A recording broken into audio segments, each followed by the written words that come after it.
السلام علیکم ورحمۃ اللہ وبرکاتہ۔ میں سید محمود شاہ آپ سے مخاطب ہوں۔ نحمد صلی اللہ علیہ رسول الکریم، اما بعد، اعوذ باللہ من الشیطان الرجیم، بسم اللہ الرحمن الرحیم۔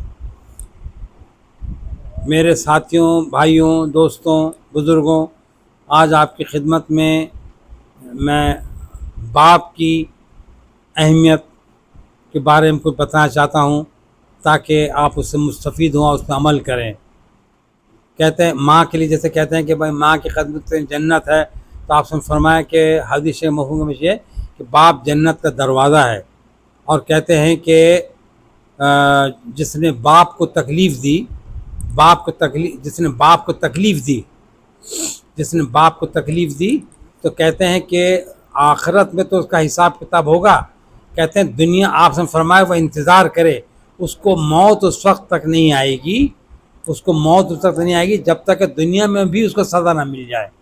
اچھا، اسی طریقے سے ماں بہت بد دعائیں دیتی ہے کہ تو مر جائے، تیرے کو سانپ کاٹ لے، تو جل جائے، ڈوب جائے، تو ماں کی دعا دودھ میں وہ دھل جاتا ہے۔ اب باپ جو ہے وہ بد دعا نہیں دیتا، بلکہ مارتا ہے، غصہ کرتا ہے، یا دل میں پی جاتا ہے، اور کہتے ہیں کہ جو ہے نا باپ کی دعا ڈائریکٹ عرش پہ جاتی ہے، اسی طرح بد دعا بھی باپ کی ڈائریکٹ عرش پہ جاتی ہے۔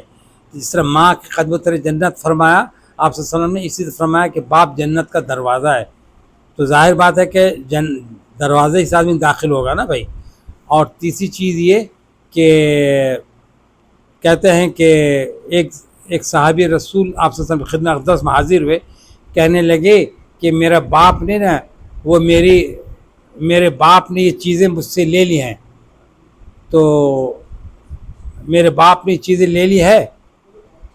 تو آپ صلی اللہ علیہ وسلم نے اس کے بولا کہ بھائی اس کے بیٹے کو بلاؤ، اس کے باپ کو بلاؤ۔ اس کا باپ جو ہے وہ سمجھ گیا کہ بیٹے نے آپ صلی اللہ علیہ وسلم شکایت کی ہے، تو اس کے دل میں آیا کہ دیکھو، کہ میں نے اس کو پالا پوسا، پڑھایا لکھایا، اور اب جو ہے وہ اس نے اس طرح شکایت کی ہے۔ تو آپ صلی اللہ علیہ وسلم نے جب پیش ہوئے تو آپ سے فرمایا کہ یہ تمہارا باپ ہے، اس کا تم پہ بہت حق ہے، اور تمہارا مال تو سب اس کی ملکیت ہے۔ آپ سے فرمایا اس کے بیٹے سے کہ تیرا مال تو سب تیرے باپ کی ملکیت ہے۔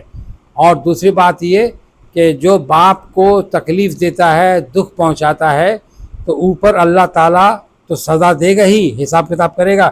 فرمایا آپ سے مفہوم کم بیش یوں ہے کہ وہ آدمی انتظار کرے جب تک کہ اس کو دنیا میں سزا نہ مل جائے۔ تو اس کا یہ عملی مشاہدہ ہم نے دیکھا، جس نے باپ کو تکلیف دی اس کو دنیا میں ہی سزا مل جاتی ہے، اور وہ کبھی خوشحال نہیں ہوتا۔ اس لیے ہمیں باپ کا بڑا خیال رکھنا چاہیے، اور کہتے ہیں کہ ایک کامیاب آدمی کے پیچھے باپ کی زندگی بھر کی کمائی محنت مشقت ہوتی ہے۔ ایک کامیاب آدمی کے پیچھے باپ کی زندگی بھر کی محنت اور مشقتیں ہوتی ہیں، اس کی جوانی ہوتی، ساری جوانی وہ اس میں ختم کر دیتا ہے۔ تو اس لیے باپ کا بڑا خیال رکھنا چاہیے، بڑا اس کا درجہ ہے۔ اور کہتے ہیں باپ کے سامنے کبھی اونچی آواز میں نہیں بولو، اور ہمیشہ سر جھکا کے بات کرو، اور کہتے ہیں کہ باپ جو ہے وہ اس سے جو ہے اونچی آواز سے نہیں بولو۔ اور دوسری بات یہ کہ باپ جو ہے وہ خود بھوکا رہ جاتا ہے، اور مگر خود مشقت اٹھاتا ہے، مگر اپنے بیٹے کو تکلیف ہونے نہیں دیتا، اور ایک مقام پہ اس کو پہنچا دیتا ہے۔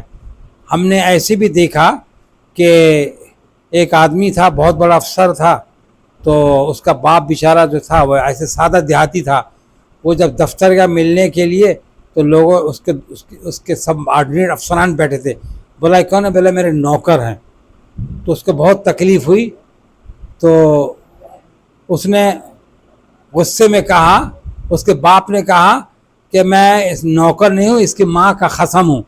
اس نے میں اس کی ماں کا خصم ہوں، اور کہہ کے باہر نکل گیا۔ اس لیے باپ جس طرح ماں کا درجہ ہے، اسی لیے باپ کا درجہ ہے کہ کہتے ہیں کہ آپ ایک صحابی نے پوچھا کہ بتائیے کہ سب سے حق زیادہ کس کا ہے؟ بولا تیری ماں کا، پھر بولا کس کا حق ہے، بولا تیری ماں کا، پھر کہا کس کا حق ہے، تیری ماں کا، پھر گیا سلام اس کے بعد حق کس کا ہے تو مجھ پہ، بولا تیرے باپ کا۔ تو اس لیے وہ کہتے ہیں کہ جو ہے نا جس نے، اور باپ کی جو ہے نا دعا عرش معلیٰ پہ ڈائریکٹ جاتی ہے۔ اسی طرح اگر وہ بد دعا کر دے تو یہ مشاہدہ ہے اس دنیا میں، وہ آدمی کبھی خوشحال نہیں ہوتا، تباہ برباد ہو جاتا ہے۔ اسی طرح اس کے بد دعا بھی عرش معلیٰ پہ ڈائریکٹ جاتی ہے، اس لیے باپ کو ہمیشہ راضی کرنا چاہیے۔ تو یہ جو میں نے آپ سے باتیں کی ہیں اس کو آپ عمل کریں، اپنے ساتھیوں بتائیں، اور اگر میرے دعائیں خیر کرتے رہیں، اور اگر آپ کو یہ ویڈیو پسند آئی ہے تو آپ اس کو لائک کر دیں، اور میرے چینل کو سبسکرائب کر دیں، اور بیل آئیکن کو دبا دیں، ٹھیک ہے۔ وآخر دعوانا الحمد للہ رب العالمین۔